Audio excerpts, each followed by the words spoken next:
आज तक digital breaking. Madhya Pradesh के श्योपुर में एक चौंकाने वाली घटना। शादी के दौरान घोड़ी पर सवार दूल्हे की अचानक मौत। दूल्हे की मौत से शादी की खुशियां मातम में बदल गईं। दूल्हा दुल्हन के परिवार वालों का रो रो कर बुरा हाल। घोड़ी पर सवार दूल्हे को अचानक आया हार्ट अटैक। मौत से पहले दूल्हे ने जमकर किया था डांस।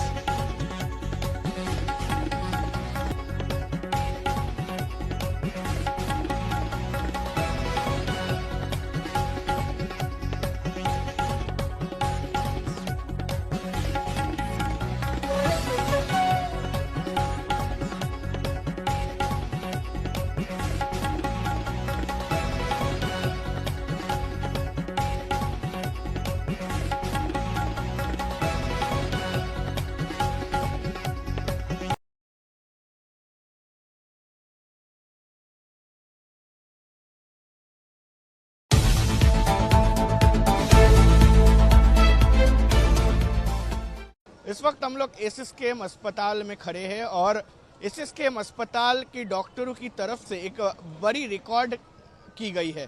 रिकॉर्ड क्या है कि गॉल ब्लैडर ऑपरेशन करीब 5 दिन में 200 से भी ज़्यादा गॉल ब्लैडर ऑपरेशन किया गया है एसएसकेएम अस्पताल में, जो कि पहले दिन में 7 से 10 ऑपरेशन हुआ करते थे। और ये जो हम लोग कभी भी अगर सरकारी अस्पतालों में जाते हैं तो ये सुनने को मिलता है कि यहाँ पे देर से काम होता है, लेट होता है, लेकिन इसको जो है कि ट्विस्ट करना ही डॉक्टरों की काम है और वही काम इन्होंने किया है। डॉक्टर सरकार मेरे साथ जुड़ रहे हैं, डॉक्टर सिराज अहमद मेरे साथ जुड़ रहे हैं। सरकार सर, ये बताइए कि ये कैसे पॉसिबल हुआ और एक दिन में कितने सारे केसेस आपने किए और टोटल अभी तक कितने केसेस हुए हैं? अभी तक 200 के आसपास केस है। हम लोग का टारगेट वही है, 185 हो चुके हैं। ये एक तरीका का रिकॉर्ड है, लेकिन ये रिकॉर्ड सिर्फ एक रिकॉर्ड बोलने से ख़त्म नहीं होता है। ये एक पब्लिक हेल्थ एक्सरसाइज है। मतलब we have created a model for all developing countries के जो उन्नयनशील देशों में टेक्नोलॉजी के वजह से बहुत सारे प्रांतिक लोगों को ट्रीटमेंट डिले होता है। तो हम लोगों की तरफ से ये एफर्ट है कि जो मार्जिनलाइज पॉपुलेशन है उसको बेस्ट माइक्रो सर्जरी 5 दिन में कॉन्सेंट्रेटेड वे में 200 का ऊपर दे सकते हैं। इससे जो होता है 2-3 इफेक्ट होता है। एक, नंबर 1, ये लोग अगर ऑपरेशन ना होता तो इसका कॉम्प्लिकेशन होता। ये लोग वही लोग हैं जो डेली रोज काम करके खाते हैं। इसका एक कॉम्प्लिकेशन का मतलब इसका out of the pocket expense बहुत ज़्यादा हो जाता है और ट्रीटमेंट का ऊपर भी प्रेशर बढ़ जाता है। तो अगर ये एफर्ट्स हर जगह में हब एंड स्पोक मॉडल में होल ऑफ इंडिया में किया जाता है तो एसएसकेएम, जहाँ पे इंडिया का ओनली नोबेल प्राइज विनर था Ronald Ross, that can be a model for whole of the country कि हब एंड स्पोक मॉडल में आप लोगों का पास पहुँचिए और ऐसे गॉल ब्लैडर ऑपरेशन करते जाइए। डॉक्टर सिराज अहमद सर, ये बताइए कि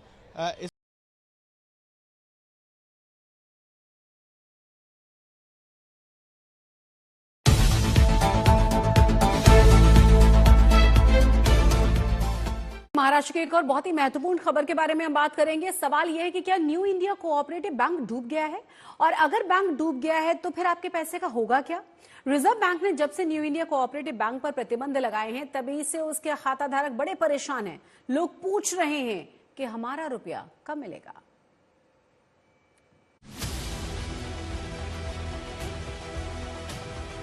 हमारा हक का पैसा हमको जल्द मिलना चाहिए। बस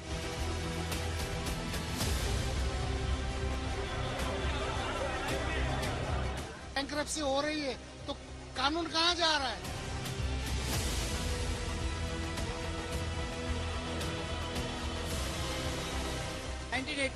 से हम लोग यहीं पे, तो भी ये लोगों ने ऐसा किया हमारे साथ। मेरा खाता है, लड़की का शादी है, लोकल का सब कुछ जो मेरे पास इधर ही है। आरबीआई ने जो कार्रवाई की है वो सोच समझ कर ही की होगी।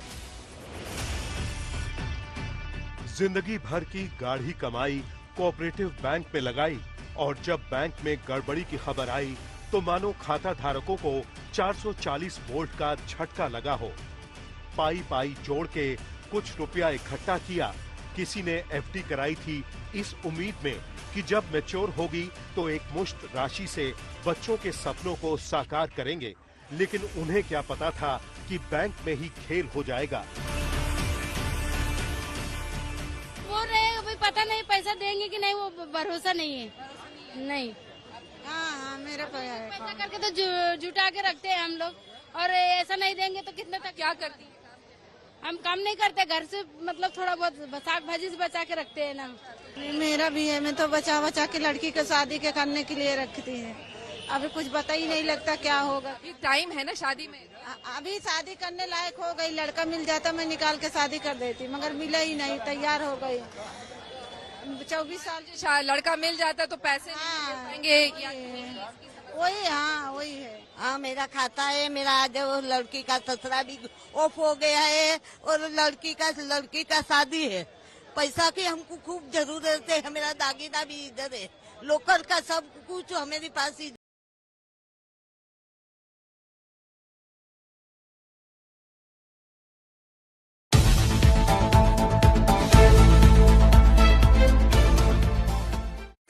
इंडियाज गॉट टैलेंट शो में अश्लील टिप्पणी के बाद रणबीर इलाहाबादिया की मुश्किलें कम होती नजर नहीं आ रही। इलाहाबादिया ने गुवाहाटी पुलिस की एफआईआर के खिलाफ सुप्रीम कोर्ट का दरवाजा खटखटाया था, लेकिन चीफ जस्टिस ऑफ इंडिया ने कहा कि रणबीर इलाहाबादिया मामले को प्रक्रिया के अनुसार ही सुना जाएगा। वहीं मुंबई के अधिकारियों के मुताबिक रणबीर इलाहाबादिया से संपर्क नहीं हो पाया क्योंकि उनका जो मोबाइल फोन है वो स्विच ऑफ है। यहां तक कि उनके वकील से भी संपर्क नहीं हो पा रहा है।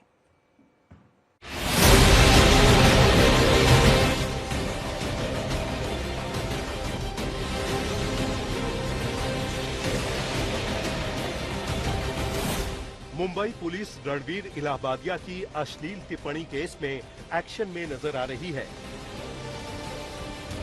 आज इंडियाज गॉट टैलेंट शो के वीडियो एडिटर प्रथम सागर को पुलिस अधिकारियों ने खार पुलिस स्टेशन में बयान दर्ज करने के लिए बुलाया। मीडिया ने प्रथम सागर से बात करने की कोशिश की, लेकिन वो बिना बात किए पुलिस स्टेशन में चले गए। प्रथम क्या एडिटिंग की है आपने इतने ऐसे सीन्स आपने एडिट नहीं किए।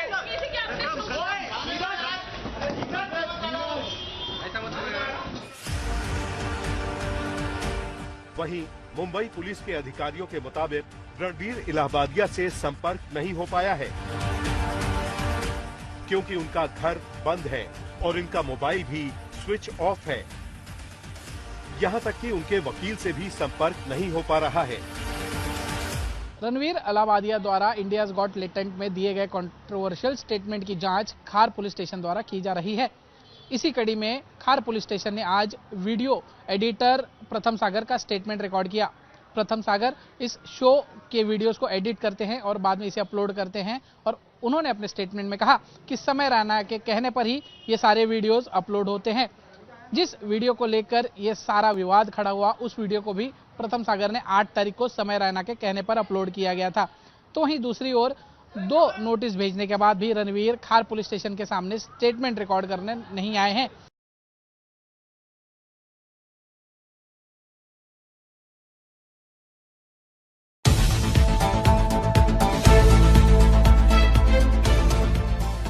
हमारे साथ किसान नेता सरवन सिंह बंदेर है। मीटिंग खत्म हुई है। बंदेर साहब, 1 साल आंदोलन चला, पहली मीटिंग हुई है केंद्र के साथ, तो आपको लगता है कि पॉजिटिविटी निकलेगी इसमें से? हाँ, देखिए, केंद्र वार्ता के लिए तैयार हुआ, वार्ता आगे जारी रखना चाहता। हमारी ओर से कभी ये नहीं होगा कि हम वार्ता नहीं करना चाहते, हम भी चाहते हैं बातचीत से ही समाधान निकलते हैं। और आज मुख्यतः वार्ता तो एमएसपी लीगल गारंटी कानून के ऊपर हुई 2.5 घंटे, और उसमें हमने जो उन्होंने तथ्य रखे हमारे सामने भी, हमारी सरकार में 56% फसलों की खरीद में बढ़ोतरी हुई है। तो उनके हमने जवाब दिए कि ये बात आपकी उचित है भी 56% फसलों के दाम बढ़े हैं, लेकिन जो हमारे इनपुट्स हैं, खाद्य हैं, दवाई है, डीजल है, खेती मशीनरी है, बीजा और बहुत से खर्चे हैं, वो महंगाई तो 59% बढ़ गई आपकी रिपोर्टों के अनुसार। तो हमें तो कोई फायदा नहीं हुआ। हमने अगली मीटिंग 22 तारीख को है, लेकिन आप क्यों चाहते हैं को मीटिंग दिल्ली में ही हो? नहीं, देखो देश लेवल का ये मुद्दा है, वो देश के किसानों की मांगे हैं, देश की राजधानी में ही बात होनी चाहिए और सारी दुनिया देश को लीडरशिप की बातों का मालूम होना चाहिए, ऐसा मानते हैं। पंदेर साहब, 25 तारीख का जो कार्यक्रम आपने अनाउंस किया था वो स्टैंड करता है अभी? वो स्टैंड करता है, वो स्टैंड। शंभू जाओगे 101 लोग किसान को? हाँ, देखिए ये तो 22 की मीटिंग है, कार्यक्रम 25 का वो जारी रखेगा। तो आपको लगता है टॉक से मसला हल होगा कि जो वहाँ पिछले साल बात खड़ी थी वहीं खड़ी है? नहीं, देखिए हम तो वार्ता के कभी नहीं ठुकराएंगे, वार्ता होनी चाहिए। अब निर्णय लेना केंद्र का समस्या हमारी नहीं है। तो डलेवाल साहब का अनशन जारी रहेगा? हाँ, वो भी जारी। सो ये थे सरवन सिंह पंधेर, जिन्होंने बोला कि 25 तारीख का जो कार्यक्रम है वो ऐसे ही एज इट इज है, क्योंकि 22 को मीटिंग है। और बड़ी बात है, जगजीत सिंह डलेवाल का अनशन जारी रहेगा और फोकस जो है वो एमएसपी लीगल गारंटी है। चंडीगढ़ से कैमरा पर्सन गुंजीत के साथ असीम बसी, आज तक।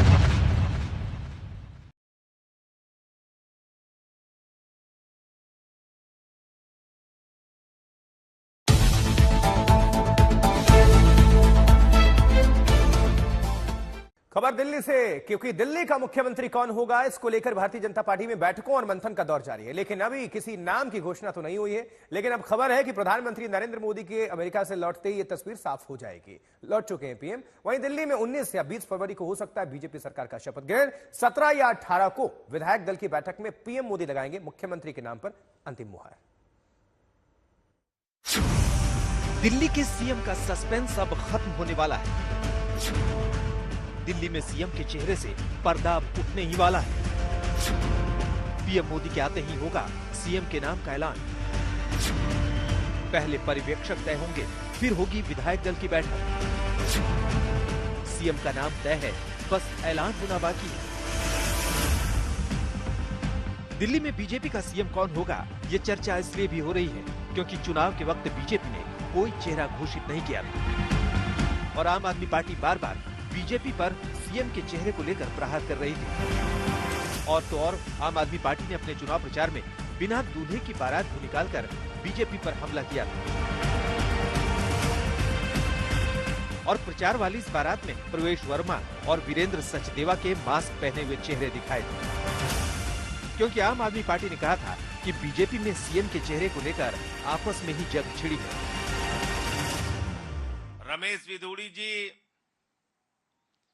भारतीय जनता पार्टी में मुख्यमंत्री पद के सबसे सशक्त और मजबूत दावेदार हैं और वो सारी योग्यता जो बीजेपी का मुख्यमंत्री बनने के लिए चाहिए वो सब कुछ उनके पास मौजूद है।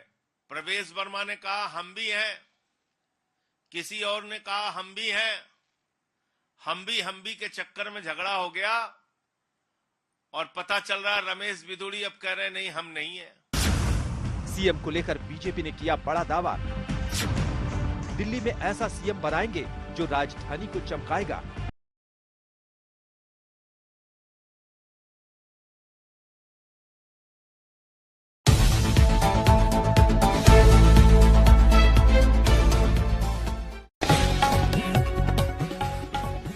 आज तक डिजिटल ब्रेकिंग पर बड़ी खबर। आंध्र प्रदेश के अन्नामय्या जिले से दिल दहलाने वाली खबर।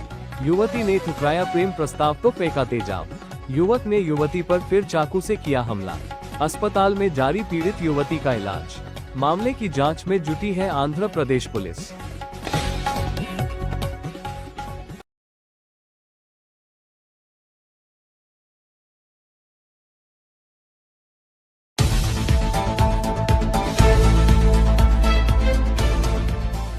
खबर, प्रयागराज में भीषण सड़क हादसे की जानकारी सामने आ रही है, जहां महाकुंभ आ रहे 10 श्रद्धालुओं की जान चली गई है। इस हादसे में बोलेरो की बस से जोरदार टक्कर हुई है, जिसमें 19 श्रद्धालुओं के घायल होने की सूचना।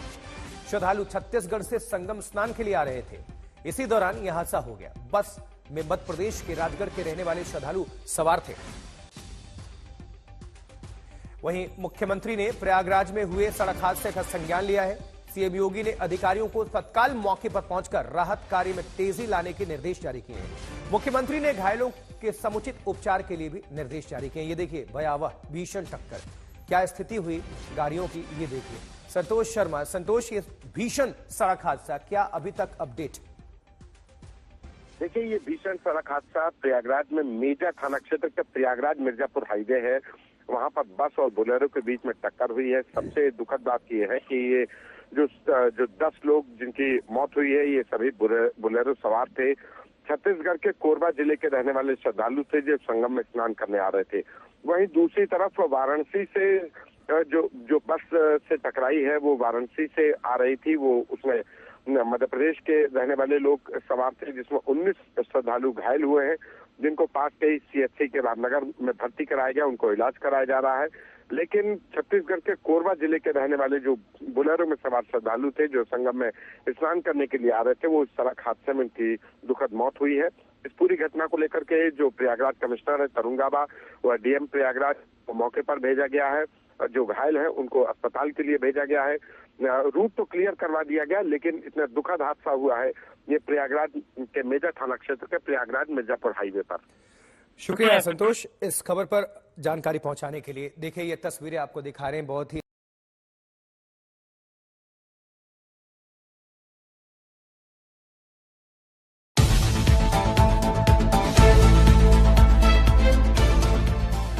यूपी के संबंध में 24 नवंबर को जिस जामा मस्जिद के अंदर सर्वे के दौरान इसी इलाके में हिंसा हुई थी, आप देख सकते हैं। देखिए, ये वो जामा मस्जिद है और आज उसी जामा मस्जिद के घटना स्थल पर, यानी हिंसा वाले घटना स्थल पर आज जो उपद्रवी हैं जो कि संबल हिंसा में शामिल थे, उन उपद्रवियों के जो पोस्टर हैं वो यहाँ पर जो चस्पा किए जा रहे हैं दीवारों पर। उसी जामा मस्जिद की दीवारों पर जो पोस्टर है उपद्रवियों के वो लगाए जा रहे हैं। आप देख सकते हैं, देखिए एक पोस्टर के अंदर 1 2 3 4 5 6 7 इसी तरह से जो है लगभग 72 आरोपियों के जो पोस्टर हैं वो यहाँ पर संभल पुलिस ने जो तैयार किए हैं और इन उपद्रवियों के जो पोस्टर हैं वो यहाँ पर चस्पा किए जा रहे हैं। यहाँ आप देख सकते हैं, देखिए एडिशनल एसपी श्रीचंद और इसी के साथ जो संभल कोतवाली पुलिस है वो पूरे मौके पर मौजूद है और जो संभल हिंसा में शामिल जो भी उपद्रवी थे उनको अब कहीं ना कहीं चिन्हित करने के लिए, उनकी पहचान करने के लिए संभल पुलिस ने जो कार्रवाई है वो शुरू की है। और आप देख सकते हैं, देखिए ये वो जामा मस्जिद है। इसी जामा मस्जिद के अंदर 24 नवंबर को सर्वे के दौरान इसी जामा मस्जिद के आसपास के इलाके में हिंसा हुई थी और आज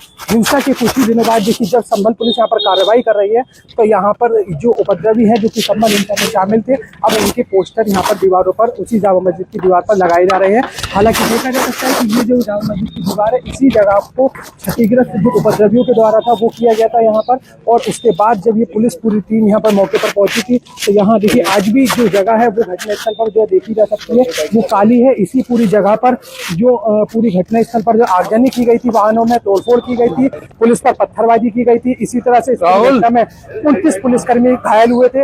एसपी के विश्नोई और अनुज चौधरी गोली लगने से घायल हुए थे। लेकिन अब हिंसा के जो आरोपी हैं जिनको पुलिस ने जो चिन्हित कर लिया है, ऐसे 72 आरोपियों की पहचान के लिए अब फिलहाल संभल पुलिस ने उन उपद्रवियों के पोस्टर सार्वजनिक स्थानों पर लगाने शुरू कर दिए हैं। तो ऐसे में संभल पुलिस अब कहीं ना कहीं उपद्रवियों पर बड़ी कार्रवाई करती हुई नजर आ रही है। अभिनव माथुर, संभल, आज तक।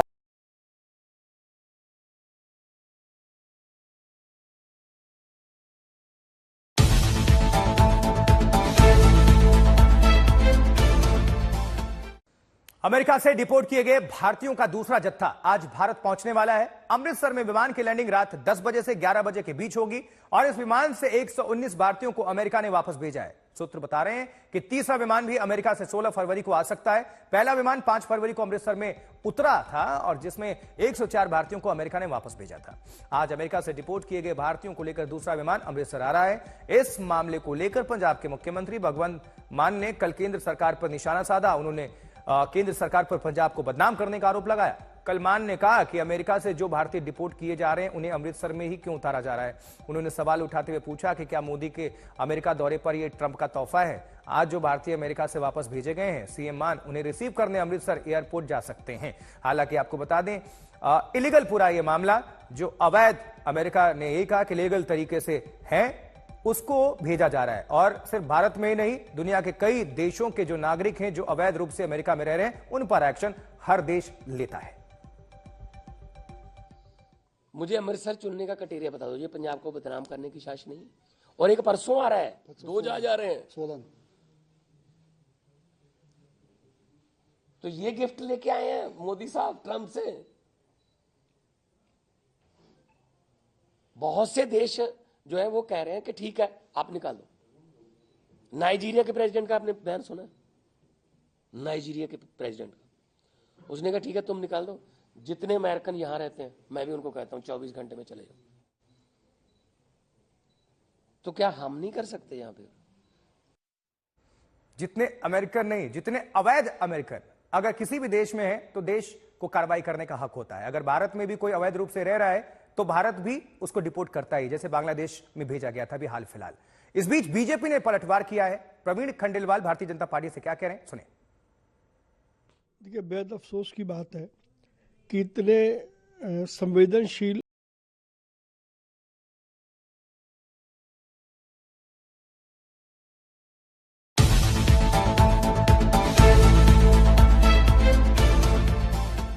यूट्यूबर और social media influencer Elvish Yadav एक नए विवाद में फिर से फंस गया है। राष्ट्रीय महिला आयोग ने बिग बॉस की पूर्व कंटेस्टेंट और मिस अरुणाचल चुम दरान के खिलाफ कथित रंगभेदी टिप्पणी करने के मामले में समन भेजा एल्विश यादव को। एल्विश को सोमवार को आयोग के सामने पेश होने के लिए कहा गया है। यह मामला तब सामने आया जब एल्विश ने बिग बॉस 18 के कंटेस्टेंट रजत दलाल के साथ एक पॉडकास्ट में चुम दरान का मजाक उड़ाया और उन पर आपत्तिजनक टिप्पणी की। इसके बाद 11 फरवरी को अरुणाचल प्रदेश राज्य महिला आयोग APSCW ने उनकी टिप्पणी की निंदा की और आयोग ने एल्विश के खिलाफ सख्त कार्रवाई की मांग की है। अधिकारियों से कानून के अनुसार इस मुद्दे को हल करने के लिए कहा गया है। एल्विश यादव हर वक्त विवादों में कई ऐसे मुद्दे आए जो लगातार कानून के खिलाफ या फिर अपनी टिप्पणी, अपनी बयानबाजी के लिए सुर्खियों में रहे। इस बीच NCW ने टिप्पणी को लेकर सोमवार को पेश होने का आदेश जारी किया है। मॉडल हैं, उन पर नस्लवादी टिप्पणी का मामला और इसमें NCW का एक्शन दिख रहा है।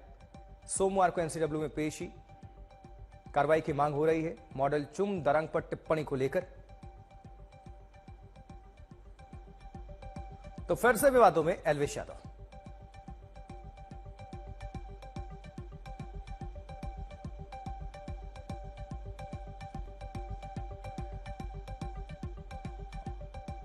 एल्विश यादव से पहले रणवीर अलावादिया भी गंदी जुबान पर गिर चुका है। यूट्यूब पर गाली गलौज वाले शो पर मुंबई पुलिस के दूसरे समन पर भी अलावादिया नहीं पहुंचा। मोबाइल बंद है, घर में ताला है। मुंबई पुलिस ने थार थाने में आकर जल्द बयान दर्ज कराने का फरमान जारी किया है। विवादों में ये यूट्यूबर्स, एक तरफ एल्विश यादव, NCW का नोटिस है, वहीं रणवीर अलावादिया फरार है। पुलिस के सवाल तैयार हैं इसको लेकर।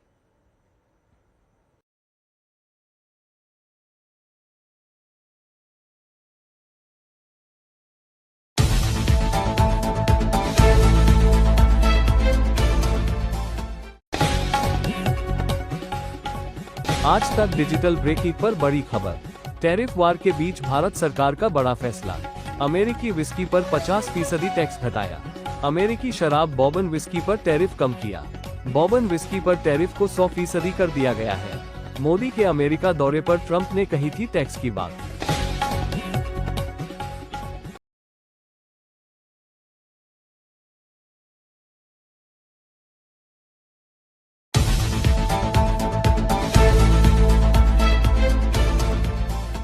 तीन सड़क हादसे में 16 लोगों की जान जा चुकी है और इनमें 2 सड़क हादसे महाकुंभ के श्रद्धालुओं से जुड़े हुए हैं। देखिए, प्रयागराज में बोलेरो और बस की आपसी टक्कर में 10 श्रद्धालुओं की मौत की खबर है। सभी छत्तीसगढ़ के कोरबा से महाकुंभ आ रहे थे। और दूसरा हादसा गुजरात के दाहोद में हुआ है, जहां विंगर और ट्रक की टक्कर में महाकुंभ से लौट रहे 4 श्रद्धालुओं की जान गई है। और तीसरा हादसा मध्य प्रदेश के सिंगरौली में हुआ, जहां बस ड्राइवर के काबू खोने से हुए हादसे में 2 लोगों की जान गई। इसके बाद लोगों का गुस्सा इस कदर भड़क गया वहां कि लोगों ने 11 गाड़ियों को आग के हवाले कर दिया। लेकिन ये प्रयागराज वाली तस्वीर देखिए और ये सिंगरौली, 3 तस्वीरें अब आपके सामने हैं। बोलेरो बस में टक्कर, प्रयागराज मिर्जापुर हाईवे में परखच्चा उड़ गया है इस बोलेरो कार की। 10 लोगों की जान गई है और काफी लोग इसमें जख्मी भी हुए हैं। मुख्यमंत्री योगी आदित्यनाथ ने राहत बचाव कार्य की जो तेजी लाने के निर्देश दिए हैं, उपचार के लिए निर्देश दिए गए हैं। सारे अधिकारी वहां पर मौके पर पहुंचे और दाहोद में 4 लोगों की जान चली गई। कुंभ से लौट रहे थे ये श्रद्धालु। और वहीं तीसरी जो तस्वीर है, सिंगरौली हादसा, ड्राइवर ने काबू खोया, उसके बाद से यह हंगामा, 2 लोगों की इसमें जान गई। और नाराज आक्रोशित भीड़ ने 11 गाड़ियों को आग के हवाले कर दिया। अब यह सिंगरौली वाली तस्वीर है, देखिए जरा। उसके बाद आगजनी, दाहोद अस्पताल के अंदर की तस्वीर जहां घायलों का उपचार चल रहा है। और यह प्रयागराज वाली तस्वीर है, बोलेरो कार। अब अंदाजा लगा सकते हैं इस बस से टक्कर हुई थी, बस और बोलेरो कार की। आगे से अगर देखेंगे इस कार की, बोलेरो कार की परखच्चे उड़ गए हैं। अब आप अंदाजा लगा सकते हैं कि अंदर जो सवार हैं क्या हालत रही होगी। 10 लोगों की जान गई है इस हादसे में। कई लोगों को निकालने में बहुत परेशानी हुई क्योंकि जो बॉडी है वो फंस गई थी।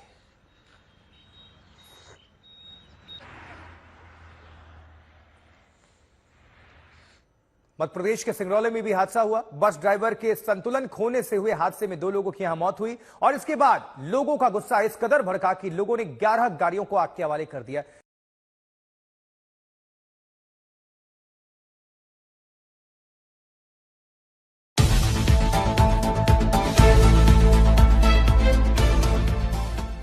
देखिए, दिल्ली में भारतीय जनता पार्टी की सरकार की तैयारी है, लेकिन सीएम पर अब तक सस्पेंस कायम है। मुख्यमंत्री के नाम पर भारतीय जनता पार्टी अब तक फैसला नहीं कर पाई है। माना जा रहा था कि प्रधानमंत्री के विदेश दौरे से लौटने के बाद सीएम के नाम का ऐलान होगा।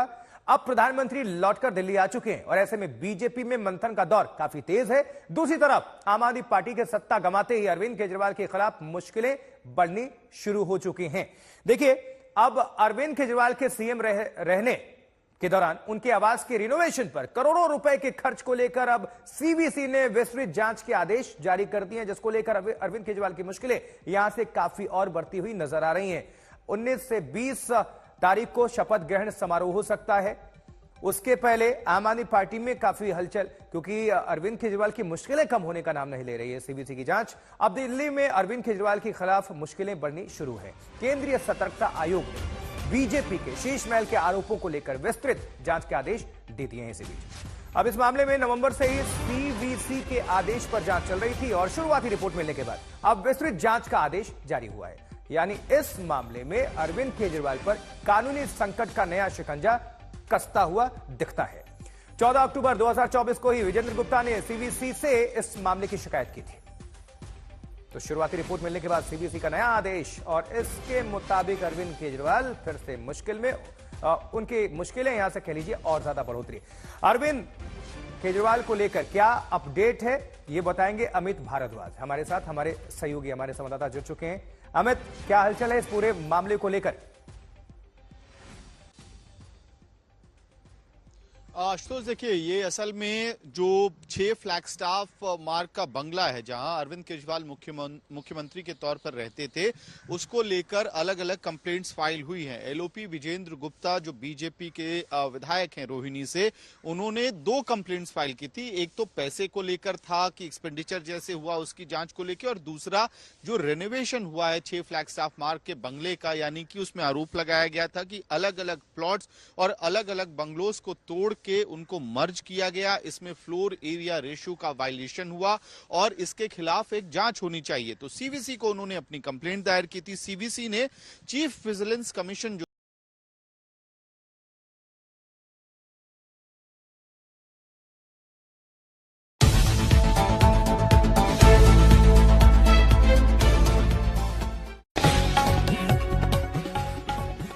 आज तक डिजिटल ब्रेकिंग पर बड़ी खबर।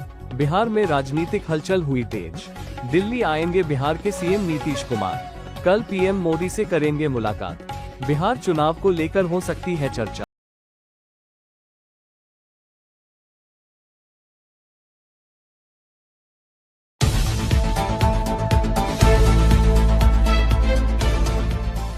तो दिल्ली में नई सरकार की गठन की तैयारी तेज है और प्रधानमंत्री नरेंद्र मोदी अपने विदेश दौरे से बीती रात दिल्ली लौट चुके हैं। माना जा रहा है कि पीएम मोदी मुख्यमंत्री के चेहरे पर फाइनल फैसला लेंगे। लिहाजा बीजेपी नेताओं को प्रधानमंत्री के लौटने का इंतजार था। अब शपथ ग्रहण और उससे पहले सीएम के चेहरे पर जल्द फैसले का इंतजार है। खबर है कि दिल्ली में 19 या फिर 20 फरवरी को शपथ ग्रहण हो सकता है। आज 15 जनवरी है और इसका मतलब यह कि दिल्ली को 5 दिनों के अंदर नया मुख्यमंत्री मिल जाने की पूरी संभावना है। जानकारी यह भी है कि 17 या 18 फरवरी को भारतीय जनता पार्टी विधायक दल की बैठक हो सकती है। उसमें सीएम के नाम पर मुहर लग सकती है। सूत्र बता रहे हैं कि 48 में से 15 विधायकों के नाम छांटे गए हैं और उसमें से भी 9 नाम शॉर्टलिस्ट किए गए हैं। फिर उन 9 में से ही मुख्यमंत्री, मंत्री और स्पीकर का नाम तय किया जाएगा। सुशांत मेहरा हमारे साथ हमारे संवाददाता जुड़ चुके हैं। सुशांत, सरकार गठन को लेकर क्या हलचल? और रेस तो हम कब से वो संभावना तो दिखा रहे हैं तमाम चेहरे, लेकिन उसमें से भी आगे कौन निकलता हुआ नजर आ रहा है? कोई सरप्राइजिंग एलिमेंट?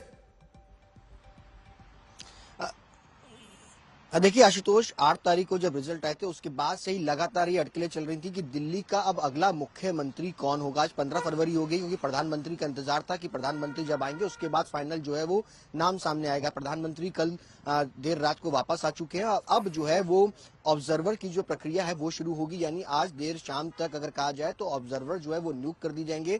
उसमें केंद्रीय मंत्री भी हो सकते हैं, सांसद भी हो सकते हैं, जो कि विधायकों से इंडिविजुअली बात करेंगे। 48 विधायक हैं, उनमें से 15 की स्क्रूटिनी की गई है। उसमें से 9 पदों के लिए 9 नामों को सिलेक्ट किया गया है, जिसमें मुख्यमंत्री और उसके साथ साथ 6 मंत्री और स्पीकर और डिप्टी स्पीकर का नाम, यानी 9 पदों को लेकर के पूरे नामों की चर्चा जो है वो लगभग पूरी हो चुकी है। लेकिन अब देखना यह है कि जब विधायक दल की बैठक होगी उसमें किसका नाम जो है वो सामने आते हैं। यानी 2 दिन का वक्त और है, जब विधायकों का जो बैठक होगी उसके बाद नाम जो है वो क्लियर हो जाएगा। ठीक है सुशांत, नजर बनाकर रखिएगा, दोबारा आपका हम लोग करेंगे।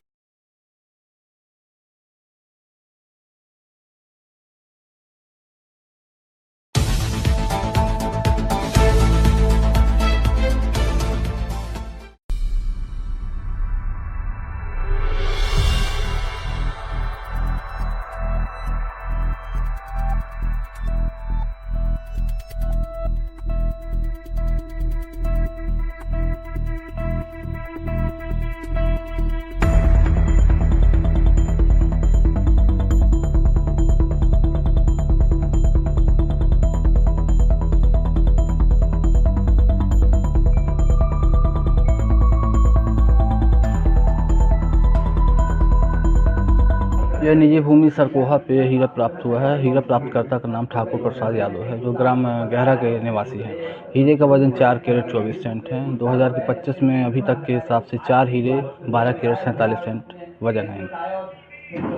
कौन है किसान है? मतलब ये किसान हैं और करीब 1 साल से ये हीरे की खदान लगाए हुए हैं, जिनको आज के हीरा प्राप्त हुआ है 4/24 का। कब नीलामी हुई? इनको अभी शाम के 1 घंटे पहले अभी हीरा प्राप्त हुआ है, जो कार्यालय में आके जमा कर दिया गया है। नीलामी कब होगी?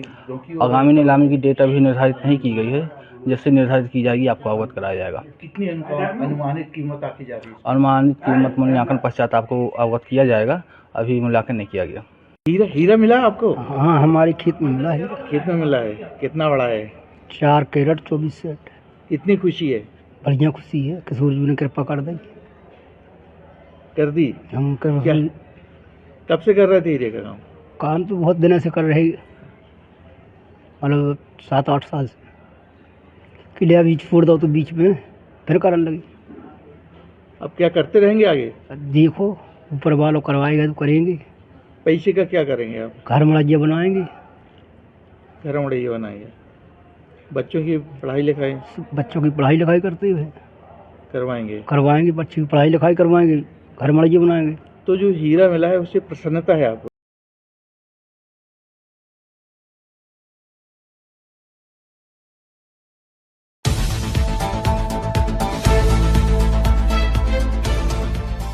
प्रियंका चतुर्वेदी इस मामले को लेकर क्या कह रही हैं, सुनिए।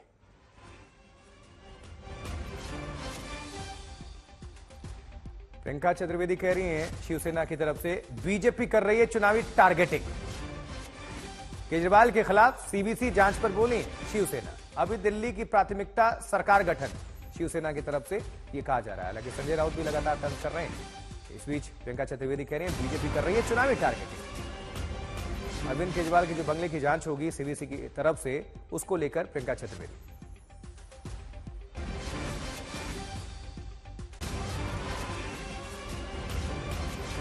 इलेक्शन के रिजल्ट आए हुए काफी दिन हो गए हैं। अब अभी तक दिल्ली को कोई मुख्यमंत्री नहीं मिला है।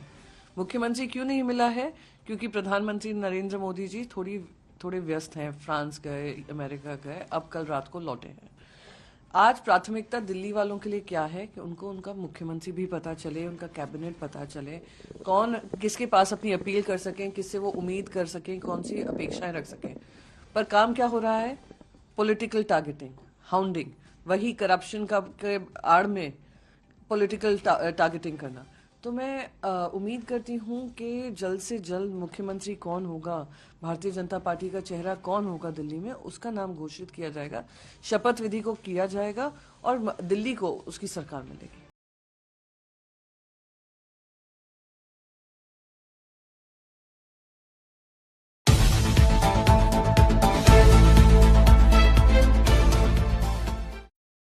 अमेरिकी राष्ट्रपति डोनाल्ड ट्रंप ने साफ कर दिया है कि उनके देश की टैरिफ पॉलिसी भारत पर भी लागू होगी।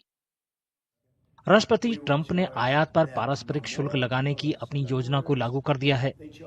इससे ग्लोबल ट्रेड वॉर और बढ़ना तय माना जा रहा है। अमेरिका की टैरिफ पॉलिसी में साफ तौर पर बताया गया है कि जो देश अमेरिका पर जैसा टैक्स लगाएगा, अमेरिका भी उस पर उतना ही टैक्स लगाएगा। टैरिफ पॉलिसी किसी देश के राजस्व का मुख्य स्रोत होता है। एंटी डंपिंग, काउंटरवेलिंग या सुरक्षा शुल्क भी टैरिफ का ही हिस्सा है। It is America's right to consider tariffs on countries that it feels are high tariff countries, as Trump himself has said. But it is also India's right to explain why certain items are on high tariff category. For example, in telecommunications, if tariffs were to be lowered drastically, Chinese telecommunication equipment and its parts would flood the Indian market, as they are doing already. So that incidence would increase by twofold or threefold, killing Indian budding market. So these things have to be explained to the US administration. 2021 से 2024 के दौरान America Bharat का सबसे बड़ा व्यापारिक भागीदार रहा। वित्तीय वर्ष 2024-25 में अप्रैल से नवंबर के बीच दोनों देशों का द्विपक्षीय व्यापार 82.52 बिलियन अमेरिकी डॉलर रहा था। दोनों देशों के बीच ट्रेड डिफरेंस 23.26 बिलियन अमेरिकी डॉलर का रहा, जो भारत के पक्ष में है।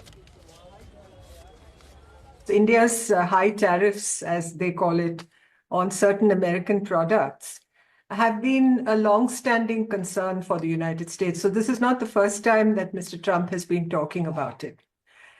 Secondly, of course, he's now said he will impose reciprocal tariffs. And this obviously would lead to increased costs for Indian exporters into the US and could make our goods potentially less.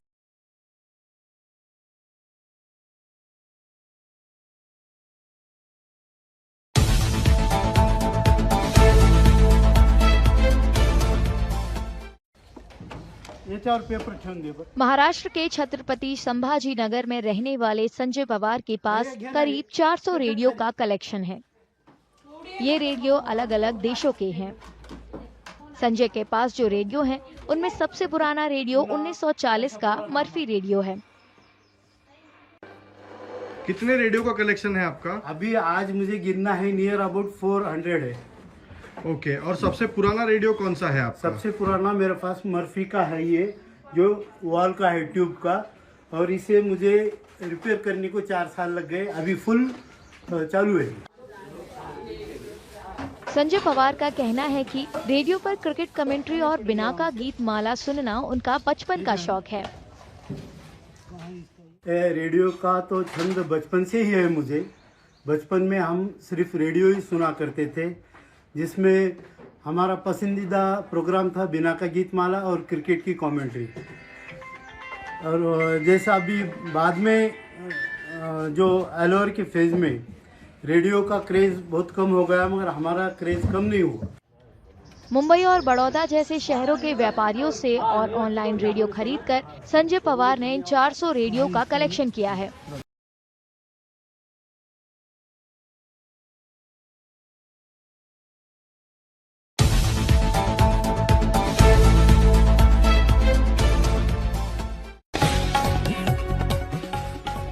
आज तक digital breaking पर बड़ी खबर। पश्चिम बंगाल में BSF का बड़ा action. BSF की वर्दी पहनकर बॉर्डर पार कर रहे थे तस्कर। जवानों ने 3 बांग्लादेशियों को किया अरेस्ट। संबंधित विभाग को सौंपे गए बांग्लादेशी नागरिक। घुसपैठ रोकने के लिए कड़े कदम उठा रही बीएसएफ।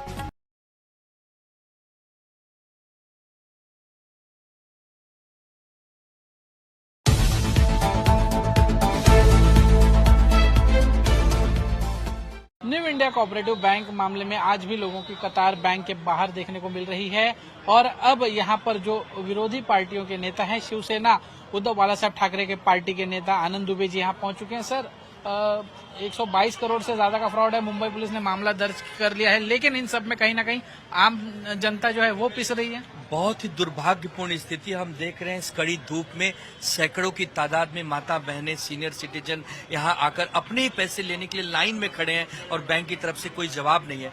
हम एक सवाल पूछते हैं, 122 करोड़ का घोटाला क्या एक दिन में हो गया, 4 दिन में हो गया? और इसके लिए तो कई महीने लगे होंगे।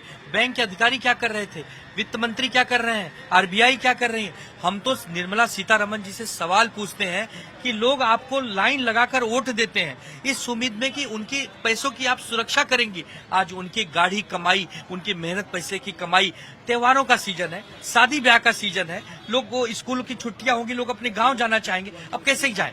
न तो पैसा निकाल सकते हैं, न पैसा जमा कर सकते हैं, न जो संपत्ति अटैच है उसको बेच सकते हैं, न लोन ले सकते हैं, न लोन भर सकते हैं। मतलब पूरी तरह से आपने कम्युनिकेशन तोड़ दिया। और जिस बैंक के नाम में न्यू इंडिया हो, इंडिया शब्द हो, वो हमारा अस्मिता का शब्द है, हम उस पर विश्वास करते हैं। अगर न्यू इंडिया बैंक के लोग ऐसे धोखाधड़ी करेंगे तो बताइए ना, पतपेड़ी या छोटे मोटे बैंक से हम क्या उम्मीद करेंगे? हम तत्काल प्रभाव से निर्मला सीतारमण जी का हस्तक्षेप चाहते हैं। मुंबई भारत की आर्थिक राजधानी है। अगर मुंबई के लोग सेफ नहीं है, उनके पैसे सेफ नहीं है, तो फिर हम कहां जाएं? क्या हम बांग्लादेश में पैसे जमा करेंगे? हम चाइना में पैसे जमा करेंगे? करोड़ों करोड़ों रुपया लेकर जब यहां से लोग विदेश भाग जाते हैं, सरकार उनको पकड़ने का जोखिम नहीं उठाती, लेकिन हमारे देश की आम जनता अपना ही पैसा लेने के लिए यहां चिल्ला रही है, बैंक के अधिकारियों से झगड़े कर रही है। यहाँ पर पुलिस की कितनी बड़ी तादाद आप देख रहे हैं। बताइए क्या करें, कहां जाएं? प्रधानमंत्री जी के लच्छेदार भाषण सुनते हैं, वित्त मंत्री जी के बजट के भाषण सुनते हैं 2-2 घंटे के, लेकिन जनता के जीवन में सुख कब आएगा भाई? जनता के जख्मों पे आप मरहम लगाने की बजाय नमक छिड़क रहे हैं। लाखों करोड़ों रुपए, 122 करोड़ का फ्रॉड हो जा रहा है और कोई सवाल न पूछे? ऐसा नहीं हो सकता। ये मुंबई है, यहाँ आपको एक एक पाई का हिसाब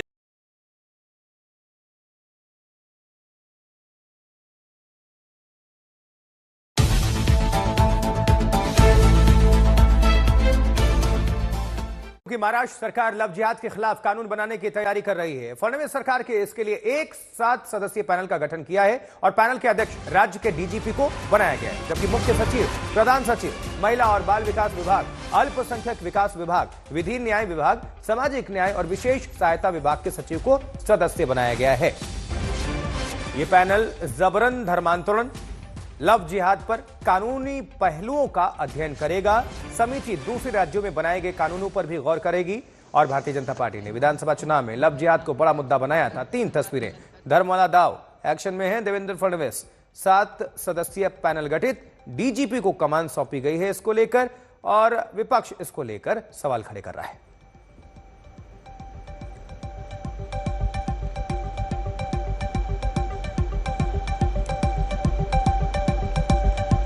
तो लव जिहाद और धर्मांतरण को लेकर महाराष्ट्र में नया रण है। ऐसा है कि पूरे देश में लव जिहाद की घटनाएं बहुत बढ़ गई है और खास करके महाराष्ट्र, मुंबई के अंदर जो पिछले कई समय की घटनाएं हैं, मैं आपको लिस्ट पढ़ के सुनाना चाहता हूं।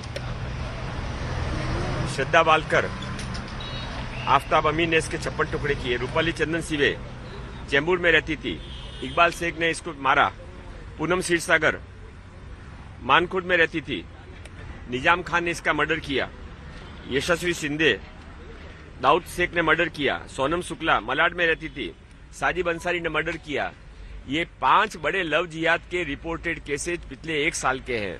अनरिपोर्टेड केसेज की तो मैं लिस्ट में भी नहीं जाना चाहता हूं। और मेरा कहना है कि जब लव जिहाद को रोकने के लिए कोई प्रयास करता है, मैंने विधानसभा के अंदर इसके बारे में चर्चा लाई थी जब मेरे पास महिला बाल विकास मंत्रालय था, तो रईस शेख जैसे आमदार खड़े हो जाते हैं और मेरे ऊपर कोर्ट में उन्होंने केस किया कि इन्होंने गलत फिगर दिए। यह लव जिहाद को बढ़ावा देना चाहते हैं क्या? महाराष्ट्र सरकार या दिल्ली की सरकार या यूपी की सरकार, ये इनका सुबह शाम एक ही चीज़ है कि किस चीज़ से मुसलमान को परेशान किया जाए। सांप्रदायिकता हद पे बढ़ी हुई है।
राष्ट्रपति द्रौपदी मुर्मू 2 दिनों के झारखंड दौरे पे थी। 14 फरवरी को वो रांची पहुंची थी और राजभवन में वो रुकी थी। यहाँ पे वो चांसलर भी रह चुके हैं, यानी गवर्नर रह चुके हैं। तो वहाँ उन्होंने अपने पुराने लोगों से मुलाकात की और वो तस्वीरें भी साझा किया गया वहाँ राजभवन के जो पहले से उनके सहयोगी रहे उनके तरफ से। और उसके बाद उन्होंने बीआईटी मेसरा के प्लैटिनम जुबली समारोह में हिस्सा लिया और वहां पे उन्होंने साफ तौर से कहा कि AI, space science, rocket science को अगर हायर एजुकेशन में इंटीग्रेट करने की जरूरत है तो ट्रेडिशनल एजुकेशन को भी इंक्लूड करके चलने की जरूरत है, साथ लेके चलने की जरूरत है। बीआईटी मेसरा के कंट्रीब्यूशन को उन्होंने सराहा। साथ ही साथ मेन फोकस जो है 2047 में विकसित भारत कैसे डेवलप हो और इस तरह के जो इंस्टीट्यूशंस हैं वो उसमें कैसे कंट्रीब्यूट करे, उस पर उनका जो है ज्यादा फोकस था और कंसंट्रेशन था। तो जाहिर तौर पे 2047 में एक ऐसा विकसित भारत बने जहां पे टेक्नोलॉजी जो है वो आखिरी व्यक्ति तक पहुंचे, ये जो है कार्यक्रम का लक्ष्य और बेसिकली जो है फोकस जो है प्रेसिडेंट का उसी पे था, द्रौपदी मुर्मू का। और खास करके उन्होंने ये कहा कि जब वो झारखंड आती हैं तो उनको ये ऐसा एहसास होता है कि उनके लिए ये होम कमिंग है। गहरा लगाव जो है झारखंड के साथ उन्होंने फिर से एक बार जो है खुद से एक्सप्रेस किया कि उनका झारखंड से लगाव जो है वो गहरा है। और जब उन्होंने अपनी स्पीच की शुरुआत की तो यहाँ पे जो ग्रीट करने का तरीका है जोहार बोल के, वो उन्होंने साफ तौर से कहा, जोहार जैसे ही कहा। यहाँ पे जितनी गैदरिंग थी, ऑगस्ट गैदरिंग, तालियां बजाकर राष्ट्रपति का स्वागत किया गया। जोहार जो है उन्होंने कह के एक बार फिर ये डिस्प्ले किया कि झारखंड से उनका बॉन्डिंग बेहद मजबूत है, काफी मजबूत रिश्ता उनका झारखंड से है। कैमरामैन राकेश तिवारी के साथ सत्यजीत कुमार।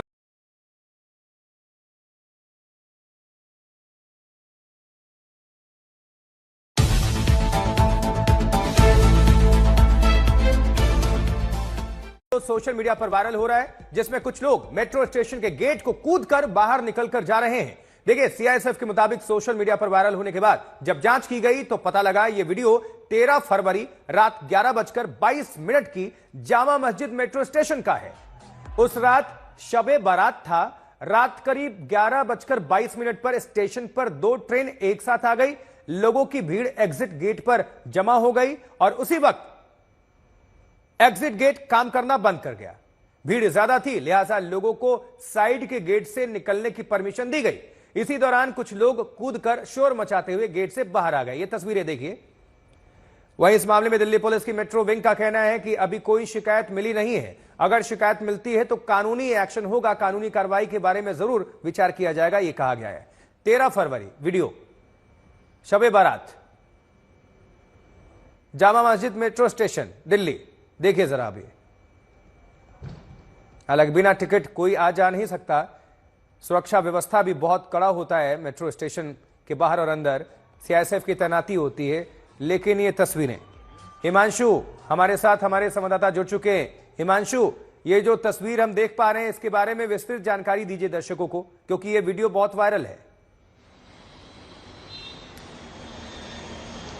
ये एग्जिट गेट की तस्वीर है। रात 11:22 पर 13 तारीख की एग्जिट गेट पर जो हमारी जो अधिकारी जुड़े हुए हैं सिक्योरिटी से, मेट्रो से, जो हमारी बात उनका कहना है कि 2 ट्रेनें एक के बाद एक पहुंच जाती हैं।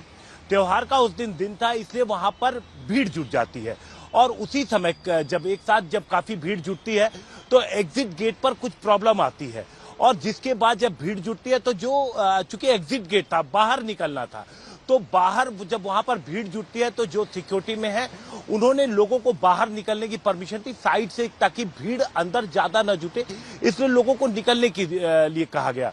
उसी दौरान कुछ लोग शोर भी मचा रहे हैं, कुछ मोबाइल से वीडियो भी बना रहे हैं।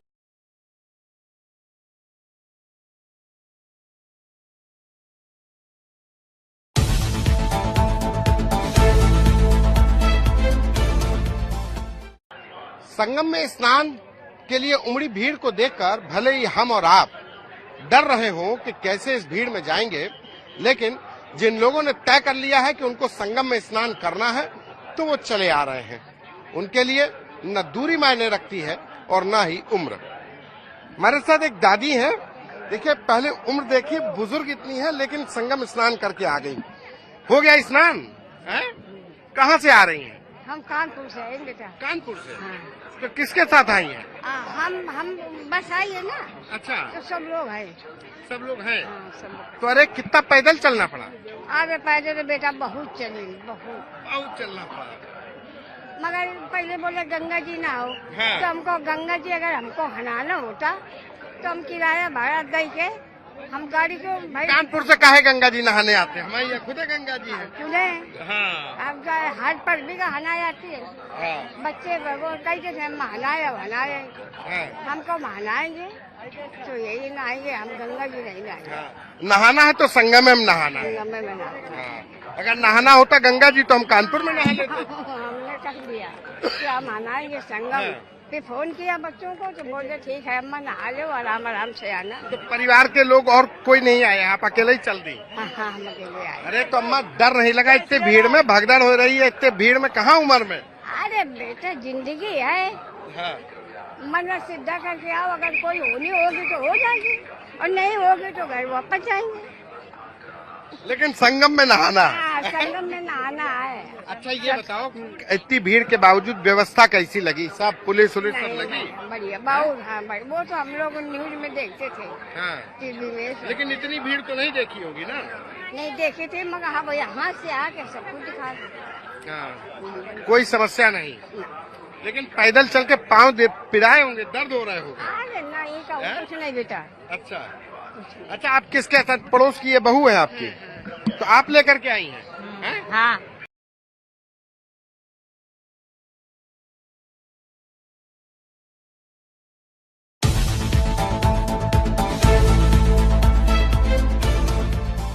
न्यू इंडिया कोऑपरेटिव बैंक मामले में आज भी लोगों की कतार बैंक के बाहर देखने को मिल रही है, जहां वो अपने मेहनत की कमाई निकालने के लिए जूझ रहे हैं।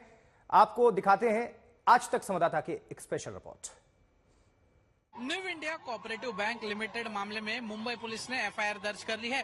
मुंबई पुलिस की इकोनॉमिक ऑफेंस विंग अब इसकी जांच करेगी। हम इस वक्त मुंबई के अंधेरी ब्रांच के बाहर है, जहां पर आज भी लोगों की भीड़ जो है वो देखने को मिल रही है। अपने पैसे निकालने के लिए लोग यहाँ पर आए हुए हैं। मैम, क्या कहेंगी, आज मामला दर्ज कर लिया गया, ईओडब्ल्यू मुंबई पुलिस ने मामला दर्ज कर लिया, एफआईआर ले ली है? मुझे भी कुछ पता नहीं है, अभी हम लोग भी वही देखने के लिए कि क्या हो रहा है, अभी वही इसके लिए आए यहाँ पे। आप पैसे निकालने आए, बैंक की तरफ से कोई जवाब दिया गया, कुछ बात हुई? नहीं, कुछ भी नहीं, मैं जस्ट अभी आई हुई, मुझे भी कल ही पता चला। कल तो मुझे इवनिंग को पता चला, इसके लिए मैं मॉर्निंग में देखने के लिए आई कि क्या हुआ है। सर, बैंक से कुछ बात हुई, जवाब दिया गया? कुछ नहीं, अंदर जाने नहीं मिल रहा है, कुछ नहीं मिलने नहीं मिल रहा है, कुछ समझ में नहीं आ रहा है, कुछ बता नहीं रहे हैं। कैसे पता लगेगा हम लोग का पैसा मिलेगा नहीं मिलेगा, कुछ नहीं बता रहे। हाँ, कस्टमर है, बैंक में पैसा है 2 लाख रुपया अटका है। हाँ, तो आप कब मिलेंगे, उनका कुछ पता तो नहीं है, कब तक देंगे। सर, आप भी बैंक के कस्टमर हैं? और क्या ये बैंक जब से स्टार्ट हुआ है जी, उससे फर्स्ट नंबर हमारा अकाउंट था, फर्स्ट नंबर। आज कम से कम 30 साल का हुआ। हमारा बिजनेस है, कमर्शियल भी हमारा है, रेसिडेंस का भी है, सब अकाउंट सेविंग भी है, करंट का भी है। आज हम लोग ने 5-5 लाख रुपए एडवांस चेक फाड़ा, उसका पेमेंट भर के रखा है। अभी हमारा चेक ड्रॉप हो गया। यहाँ गवर्नमेंट इंस्पेक्शन लेते हैं ये लोग, तो ये लोग आगे कुछ अनाउंस किया नहीं और एकदम बैंड कर दिया जी। किसी का शादी है, किसी का एजुकेशन का पैसा देने का है, और इधर सोसाइटी का जितना भी पैसा लगा है, मंडल का पैसा है, सब लोग का पैसा इसमें है। और इधर सब आम आदमी है, और जो जिन्हें जानकार है ना इधर, उन लोग है इधर का लोकेलिटी है ना, एकदम स्लम है, उनका पैसा इधर अटकेला है। ये प्रशासक जो अभी नेमा है श्रीकांत जी करके, आज लोक सत्ता में पढ़ा, वो अभी तक इधर कोई आया ही नहीं है। अभी तक कुछ निर्णय नहीं दे रहे, अभी तक वो लॉकर का ही दे रहे। बाकी लोग का क्या है, जो रेगुलर व्यवहार करते हैं उसका क्या है।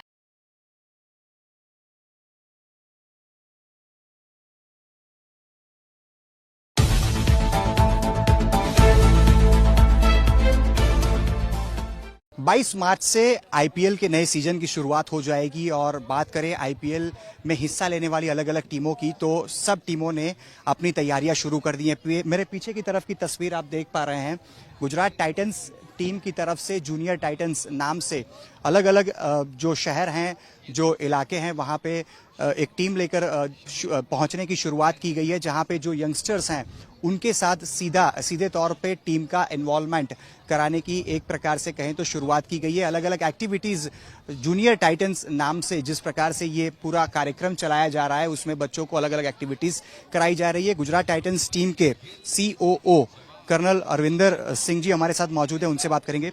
सर, हमने देखा है 3 सीज़न शानदार परफॉर्मेंस हम कह सकते हैं टीम का, चौथा सीज़न शुरू होने के बहुत चंद दिन बचे हैं। तैयारियां हर टीम ने अपनी तरफ से शुरू कर दी हैं। बच्चों तक आप पहुंच रहे हैं, अलग अलग शहरों में आप पहुंच रहे हैं, सीधे तौर से बच्चों का इन्वॉल्वमेंट, टीम के साथ बच्चों का जुड़ाव, इसकी शुरुआत देखने को मिल रही है। जी बिल्कुल, अच्छी शुरुआत होना सीजन का बहुत जरूरी है, और इससे अच्छा क्या हो सकता है। आप देख रहे हो किस तरह से बच्चे गुजरात टाइटंस के साथ एंगेज कर रहे हैं, इंटरैक्ट कर रहे हैं, खेल रहे हैं। और जैसे पिछले 4 सिटीज़ में, भावनगर, जूनागढ़, पालनपुर, भरूच में हम जूनियर टाइटंस को लेके गए थे, आज इसका कल्मिनेशन यहाँ है। तो हमारा सीजन किक ऑफ हो जाता है जूनियर टाइटंस के साथ। अभी आज ये खत्म होगा बच्चों की हंसी खुशी और दुआओं के बीच में। कल से हमारा दूसरा कैंप शुरू हो रहा है सूरत में। जो इंडियन प्लेयर्स हैं वो सारे वहाँ पे होंगे जो अवेलेबल हैं। 14 प्लेयर्स कल से वहाँ, और हमारा पूरा कोचिंग स्टाफ सूरत में कैंप चलेगा, कल से शुरू होगा और 20 तारीख तक चलेगा। और उसके बाद 7 तारीख के हमने प्लान किया है कि पूरी टीम यहाँ पे कांग्रीगेट करना इकट्ठा होना शुरू हो जाएगी, और 8 मार्च से हम अपना कैंप शुरू करेंगे। और तैयारी जिस तरह से हर साल